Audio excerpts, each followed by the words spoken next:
Good morning students. अज का साडा विषय है नावल। सब तो पहला सानू ये पता होना चाहिए कि नावल की हुंदा।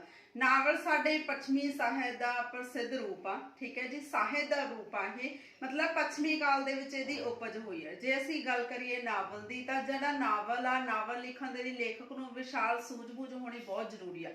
नावल की रचना उदों ही आरंभ हुंदी है जदों समाज दे विच चेतनता आ जाए। ठीक है जी, हुण असीं नावल के शाब्दिक अर्थ की गल करते हैं। नावल दे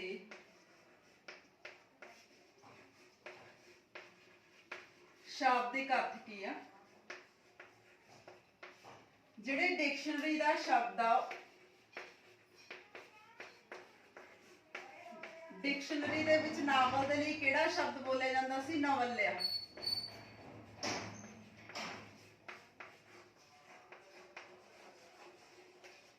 ठीक है जी, नवल्या किसी एक छोटी कहानी लिखण लई वरतिया जांदा सी।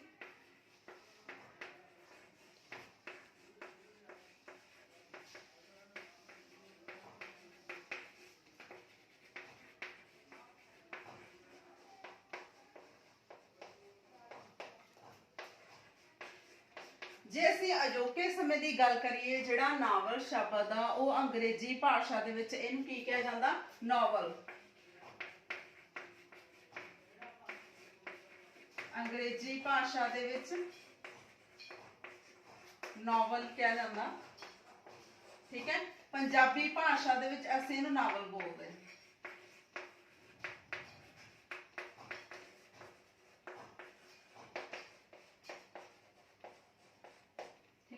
नावल के शाब्दिक अर्थ की है? डिक्शनरी के लिए नवल्या शब्द की वरतों की जाती सी, जिहड़ा कि छोटी कहानी लिखण लई वरतिया जांदा सी। ठीक है, अंग्रेजी भाषा दे विच नॉवल शब्द लिखिया जांदा ते पंजाबी भाषा दे विच असीं नावल कहने। ठीक है जी, करदे हां नावल दीयां परिभाषावां।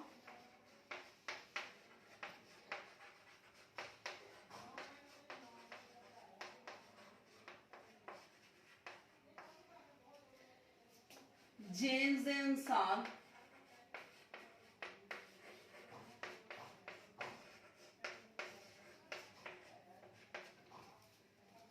नावल वो रचना है जिसदा वध जां घट मुल, वध जां घट मुल प्रभाव दी तीव्रता अनुसार हुंदा है।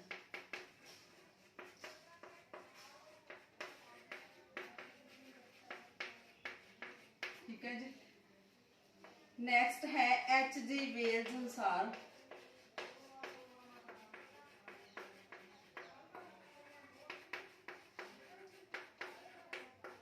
नावल नुकसान ना देने वाला,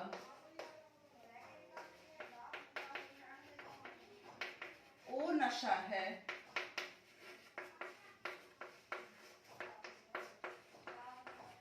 जो उस समय लिया जाता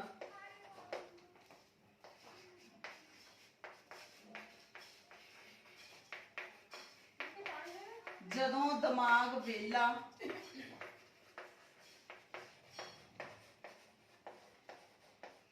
जां शांत हो।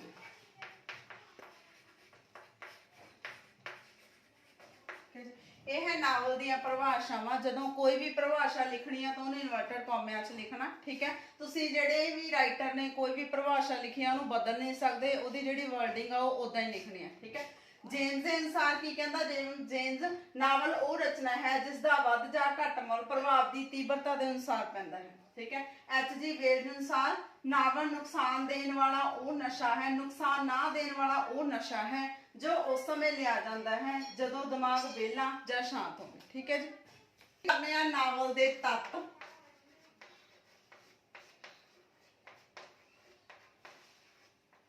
सब तो फर्स्ट है विशा। विशा नावल का महत्वपूर्ण तत्व। ठीक है, नावल की रचना उदों तक आरंभ नहीं होंदी जिन्ना टाइम तक नावल का कोई विशा ना हो। ਨਾਵਲ ਦੇ ਵਿੱਚ ਵਿਸ਼ਾ ਕੀ ਆ, ਇਹਦੀ ਕੀ ਮਹੱਤਤਾ ਵਾ, ਜਾਂ ਇਹਦੇ ਲਿਖਣ ਦੇ ਲਈ ਕਿਹੜੇ ਕਿਹੜੇ ਸੋਮੇ ਸਹਾਈ ਹੋ ਸਕਦੇ ਆ। ਠੀਕ ਹੈ, ਇਹਨਾਂ ਸਾਰੀਆਂ ਗੱਲਾਂ ਦਾ ਧਿਆਨ ਰੱਖਣਾ ਜ਼ਰੂਰੀ ਆ। ਜਿਵੇਂ ਤੁਸੀਂ ਪੰਜਾਬੀ ਦੇ ਪ੍ਰਸਿੱਧ ਜਿਹੜੇ ਹੈਗੇ ਆ ਰਚਨਾਕਾਰ ਪ੍ਰੋਫੈਸਰ ਨਿਰੰਜਨ ਤਸਨੀਮ,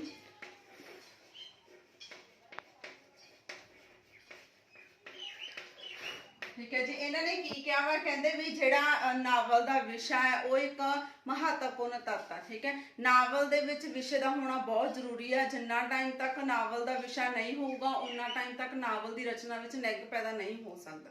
ਠੀਕ ਹੈ, ਨੈਕਸਟ ਪੁਆਇੰਟ ਹੈ ਪਲਾਟ।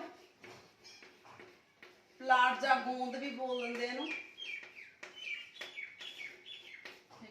ਹੁਣ ਅਸੀਂ ਨਾਵਲ ਦੇ ਵਿੱਚ ਵਿਸ਼ੇ ਦੀ ਗੱਲ ਕਰ ਲਈ, ਹੁਣ ਅਸੀਂ ਗੱਲ ਕਰਦੇ ਹਾਂ ਪਲਾਟ ਜਾਂ ਗੋਂਦ। ਪਲਾਟ ਜਾਂ ਗੋਂਦ ਕੀ ਹੈ, ਜਿਹੜਾ ਨਾਵਲ ਦੀਆਂ ਕਹਾਣੀਆਂ ਨੂੰ ਵਿਉਂਤਬੱਧ ਤਰੀਕੇ ਦੇ ਨਾਲ ਘੜਦਾ ਵਾ। ਠੀਕ ਹੈ, ਮਤਲਬ ਨਾਵਲ ਦੀਆਂ ਕਹਾਣੀਆਂ ਨੂੰ ਕਾਲ ਕ੍ਰਮ ਦੇ ਵਿੱਚ ਬੰਨਣ ਦੀ ਬਜਾਏ ਕਰਨ ਕਾਰਨ ਵਿੱਚ ਬੰਨ ਦਿੰਦਾ, ਉਦੋਂ ਜਿਹੜੀ ਪਲਾਟ ਜਿਹੜਾ ਉਤਪੰਨ ਹੁੰਦਾ। ਠੀਕ ਹੈ, ਇਹਦੇ ਵਿੱਚ ਤਿੰਨ ਤੱਤ ਮੁੱਖ ਰੂਪ ਵਿੱਚ ਸਹਾਈ ਹੁੰਦੇ ਆ। ਫਸਟ ਹੈ ਉਤਸੁਕਤਾ, ਸੈਕਿੰਡ ਹੈ ਗੁੰਝਲ, थर्ड है मौका मेल। जिन्ना टाइम तक प्लॉट दे विच ਇਹ ਤਿੰਨੇ ਤੱਤ ਨਹੀਂ ਹੋਣਗੇ ਉਨਾ ਟਾਈਮ ਤੱਕ ਜਿਹੜਾ ਤੁਹਾਡਾ ਪਲਾਟ ਆ ਉਹ ਨਾਵਲ ਦੀਆਂ ਘਟਨਾਵਾਂ ਨੂੰ ਅੱਗੇ ਤੋਰਨ ਦੇ ਵਿੱਚ ਨਹੀਂ ਸਹਾਈ ਹੋ ਸਕਦਾ। ਠੀਕ ਹੈ, ਉਤਸੁਕਤਾ ਕੀ ਆ, ਮਤਲਬ ਜਿਵੇਂ ਤੁਸੀਂ ਕੋਈ ਵੀ ਜਿਹੜਾ ਨਾਵਲ ਪੜ੍ਹਦੇ ਹੋ ਤਾਂ ਜਿਹੜਾ ਪਾਠਕ ਜਾਂ ਦਰਸ਼ਕ ਆ ਜਦੋਂ ਨਾਵਲ ਪੜ੍ਹਦੇ ਆ ਵਾ, ਠੀਕ ਹੈ, ਉਹਦੇ ਮਨ ਦੇ ਵਿੱਚ ਉਤਸੁਕਤਾ ਹੁੰਦੀ ਆ ਵੀ ਜਿਹੜਾ ਉਹਦੇ ਅੱਗੋਂ ਨਾਵਲ ਦੇ ਵਿੱਚ ਕੀ ਹੋਊਗਾ। ਠੀਕ ਹੈ, ਨੈਕਸਟ ਹੈ ਗੁੰਝਲ। ਨਾਵਲ ਦੀਆਂ ਘਟਨਾਵਾਂ ਨੂੰ ਗੁੰਝਲ ਤਰੀਕੇ ਦੇ ਨਾਲ ਪੇਸ਼ ਕੀਤਾ ਜਾਂਦਾ। ਠੀਕ ਹੈ ਜੀ, ਮੌਕਾ ਮੇਲ ਹੁੰਦਾ ਅਟ ਏ ਟਾਈਮ ਦੇ ਵਿੱਚ ਜਿਹੜਾ ਦ੍ਰਿਸ਼ ਹੈ ਜਿਹੜਾ ਨਾਵਲ ਦਾ ਪੇਸ਼ ਕੀਤਾ ਜਾਂਦਾ ਉਹਨੂੰ ਮੌਕਾ ਮੇਲ ਕਹਿੰਦੇ ਆ। ਨੈਕਸਟ ਹੈ ਪੁਆਇੰਟ ਹੈ ਇਹਦੇ ਵਿੱਚ ਅਸੀਂ ਕਰ ਲਿਆ ਵਿਸ਼ਾ ਪਲਾਟ, ਹੁਣ ਕਰਦੇ ਆ ਪਾਤਰ ਚਿੱਤਰਨ। ਪਾਤਰ ਚਿੱਤਰਨ ਦੀ ਗੱਲ ਕਰੀਏ ਤਾਂ ਜਿਹੜਾ ਨਾਵਲ ਦੇ ਵਿੱਚ ਪਾਤਰ ਚਿੱਤਰਨ ਦਾ ਹੋਣਾ ਬਹੁਤ ਜ਼ਰੂਰੀ ਹੈ। ਹੁਣ ਅਸੀਂ ਨਾਵਲ ਦੀ ਰਚਨਾ ਕਰਨੀ ਹੈ। ਠੀਕ ਹੈ, ਨਾਵਲਕਾਰ ਨੇ ਉਹਨੇ ਨਾਵਲ ਦਾ ਵਿਸ਼ਾ ਵੀ ਚੁਣ ਲਿਆ, ਘਟਨਾਵਾਂ ਨੂੰ ਵਿਉਂਤਬੱਧ ਤਰੀਕੇ ਦੇ ਨਾਲ ਲਿਖ ਵੀ ਲਿਆ। ਠੀਕ ਹੈ, ਹੁਣ ਉਹਦੇ ਵਿੱਚ ਉਹਨੂੰ ਰੰਗਮੰਚ ਦੇ ਰੂਪ ਵਿੱਚ ਪੇਸ਼ ਕਰਨ ਦੇ ਲਈ ਪਾਤਰ ਹੋਣੇ ਬਹੁਤ ਜ਼ਰੂਰੀ ਹੈ। ਠੀਕ ਹੈ, ਜੇ ਉਹਨੂੰ ਸਟੇਜ ਤੇ ਰੰਗਮੰਚ ਦੇ ਰੂਪ ਵਿੱਚ ਪੇਸ਼ ਕਰਨਾ ਤਾਂ ਜਿੰਨਾ ਟਾਈਮ ਤੱਕ ਪਾਤਰ ਨਹੀਂ ਹੋਣਗੇ ਨਾਵਲ ਦੀ ਰਚਨਾ ਆਰੰਭ ਨਹੀਂ ਹੋ ਸਕਦੀ। ਠੀਕ ਹੈ, ਇਸ ਲਈ ਅਸੀਂ ਕਹਿ ਸਕਦੇ ਹਾਂ ਵੀ ਜਿਹੜਾ ਨਾਵਲ ਹੈ ਉਹਨੂੰ ਸਟੇਜ ਤੇ ਰੰਗਮੰਚ ਦੇ ਰੂਪ ਵਿੱਚ ਪੇਸ਼ ਕਰਨ ਦੇ ਲਈ ਪਾਤਰ ਚਿੱਤਰਨ ਦਾ ਹੋਣਾ ਬਹੁਤ ਜ਼ਰੂਰੀ ਹੈ। ਨੈਕਸਟ ਪੁਆਇੰਟ ਹੈ ਵਾਰਤਾਲਾਪ।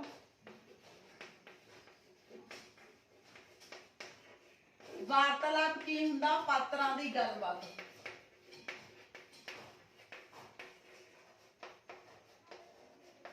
ਆਪਸੀ ਗੱਲਬਾਤ।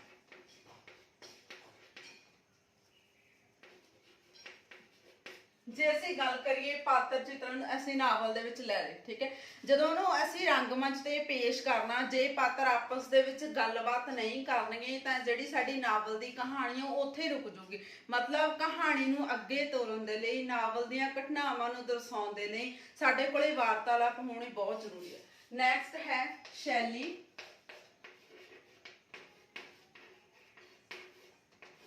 ਸ਼ੈਲੀ ਦੀ ਗੱਲ ਕਰੀਏ ਤਾਂ ਅੰਗਰੇਜ਼ੀ ਭਾਸ਼ਾ ਦਾ ਸ਼ਬਦ ਹੈ ਜਿਹੜਾ ਅੰਗਰੇਜ਼ੀ ਭਾਸ਼ਾ ਦਾ ਸ਼ਬਦ ਸਟਾਈਲ।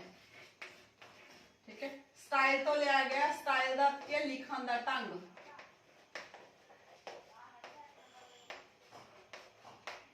ਜੇ ਅਸੀਂ ਸ਼ੈਲੀ ਦੀ ਗੱਲ ਕਰੀਏ ਤਾਂ ਇਹ ਅੰਗਰੇਜ਼ੀ ਭਾਸ਼ਾ ਦਾ ਸ਼ਬਦ ਆ ਸਟਾਈਲ। ਠੀਕ ਹੈ, ਸਟਾਈਲ ਦਾ ਕੀ ਹੈ, ਲਿਖਣ ਦਾ ਢੰਗ। ਹੁਣ ਜਿਹੜਾ ਨਾਵਲਕਾਰ ਆ ਉਹ ਜਦੋਂ ਨਾਵਲ ਦੀ ਰਚਨਾ ਕਰਦਾ ਉਹ ਆਪਣੇ ਨਾਵਲ ਨੂੰ ਕਿਸ ਤਰੀਕੇ ਦੇ ਨਾਲ ਪੇਸ਼ ਕਰਦਾ, ਮਤਲਬ ਨਾਵਲ ਨੂੰ ਕਿਸ ਤਰੀਕੇ ਦੇ ਨਾਲ ਲਿਖਦਾ ਜਾਂ ਉਹਦੇ ਵਿੱਚ ਕਿਹੜੀਆਂ ਕਿਹੜੀਆਂ ਜੁਗਤਾਂ ਵਰਤਦਾ। ਠੀਕ ਹੈ, ਜੁਗਤਾਂ ਮਤਲਬ ਜਿਵੇਂ ਤੁਸੀਂ ਅਲੰਕਾਰ ਵਰਤਦੇ ਆ, ਜਿਵੇਂ ਜਿਹੜਾ ਇੱਕ ਕਵੀ ਆ ਉਹ ਆਪਣੀ ਕਵਿਤਾ ਨੂੰ ਸੋਹਣੀ ਬਣਾਉਣ ਦੇ ਲਈ ਅਲੰਕਾਰ ਵਰਤਦਾ, ਬਿੰਬ ਵਰਤਦਾ। ਠੀਕ ਹੈ, ਉਸੇ ਤਰ੍ਹਾਂ ਹੀ ਜਿਹੜਾ ਕਵੀ ਹੈ ਜਾਂ ਨਾਟਕਕਾਰ ਹੈ ਜਾਂ ਨਾਵਲਕਾਰ ਹੈ ਜਦੋਂ ਆਪਣੀ ਸਾਹਿਤ ਦੀ ਰਚਨਾ ਕਰਦਾ, ਠੀਕ ਹੈ, ਉਹਨੂੰ ਕਿਸ ਢੰਗ ਦੇ ਨਾਲ ਲਿਖਦਾ ਹੈ ਤੇ ਕਿਵੇਂ ਉਹ ਮਤਲਬ ਇਸ ਤਰ੍ਹਾਂ ਲਿਖਣਾ ਚਾਹੀਦਾ ਵੀ ਉਹਨੂੰ ਨਾਵਲ ਨੂੰ ਕਿ ਪਾਠਕਾਂ ਦੇ ਵਿੱਚ ਉਤਸੁਕਤਾ ਪੈਦਾ ਹੋ ਜਾਂਦੀ ਹੈ। ਠੀਕ ਹੈ, ਵੀ ਅੱਗੋਂ ਨਾਵਲ ਦੇ ਵਿੱਚ ਕੀ ਹੋਊਗਾ, ਇਹਨਾਂ ਚੀਜ਼ਾਂ ਦਾ ਧਿਆਨ ਹੈ ਜਿਹੜਾ ਉਹ ਸ਼ੈਲੀ ਦੇ ਵਿੱਚ ਰੱਖਣਾ ਚਾਹੀਦਾ। ਸ਼ੈਲੀ ਦੇ ਤੱਤ ਨੈਕਸਟ ਕਰਦੇ ਆ।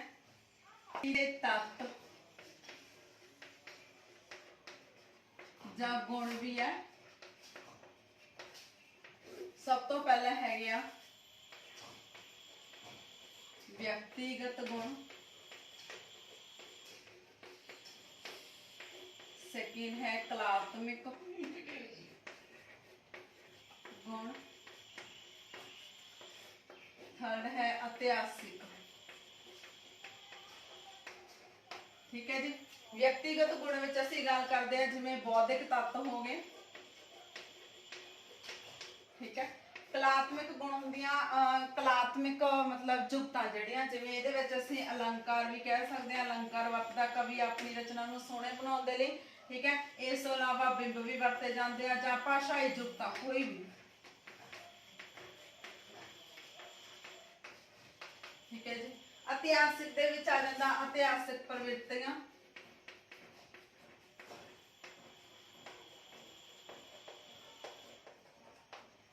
नैक्सट आ जांदा समाजिक तत्व दे विच,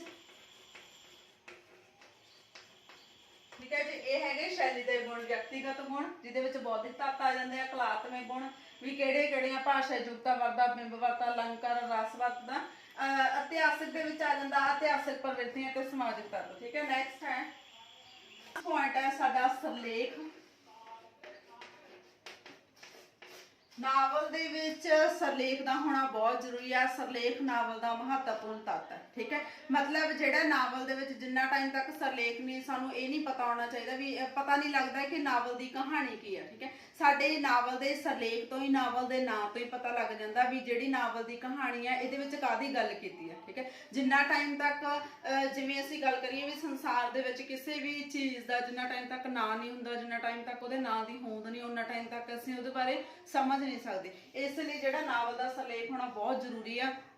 पाठक ते दर्शकों नूं मतलब ना पढ़न तो ही क्लीयर हो जाना चाहिए भी जिहड़ा नावल दे विच किहड़े विषय की गल कीती है, जां नावल का प्लॉट किदां दा, जां उहदे विच किहड़ियां घटनावां पेश कीतियां, ठीक है जी। Thank you.